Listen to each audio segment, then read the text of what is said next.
Welcome to a video from thedigitalifestyle.com. New Windows 10 build to look at. This is build 18995 for Windows Insiders on the fast ring. This is a 20H1 build, and not many changes with this build actually. Microsoft just finished a bug bash, so there's only a couple of changes in this build. One of them is you get your pin in safe mode now. So if I'm on this virtual machine here, so if I go into my virtual machine here, now this isn't in safe mode, but if you're in safe mode, one of the things that in the past you had to enter your password.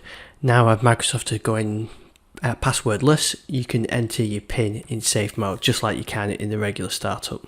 So that's the main change that they actually mentioned in this build. The rest of the changes are around your phone that they mentioned, like you got screen sharing on some extra Samsung Galaxy devices, but that's not actually part of this build. That works no matter whether you've got this build or a 19H1 build, a 19H2 build. So your phone is a great app and I use it all the time, but it's not part of the build, so I want to show that.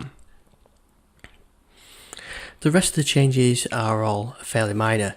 They fixed some issues with notifications. They fixed some issues with error messages when doing the upgrade. I didn't have any issues getting this upgrade working myself.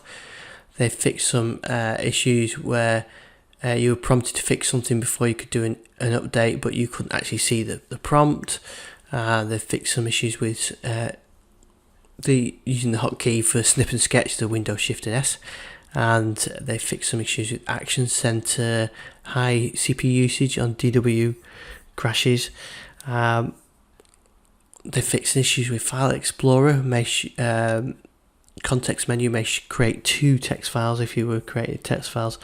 I haven't seen that myself. They fixed some issues with where Bluetooth was turning off. It was taking a long time. I had some issues with Bluetooth on my Surface Go actually, so I'm going to test that. I can't actually add any devices at the moment with that.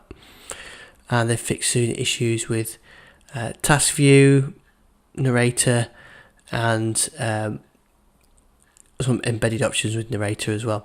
So there's still quite a few known issues with this build, actually more than the previous one. They've brought the anti-cheat software issue back into the release notes. That if you've got an old version of anti-cheat, it won't work. If you're a Windows Mixed Reality user, there's still some issues. The 2D apps like Feedback Hub, Store and so on aren't correctly captured. If you're recording something in Windows Mixed Reality, so you're doing a video capture, it thinks they're protected content, like a Netflix type protected content, and won't record them. Some new ones are around Control Panel. They said Control Panel, the search may be grayed out, prevents input, and they've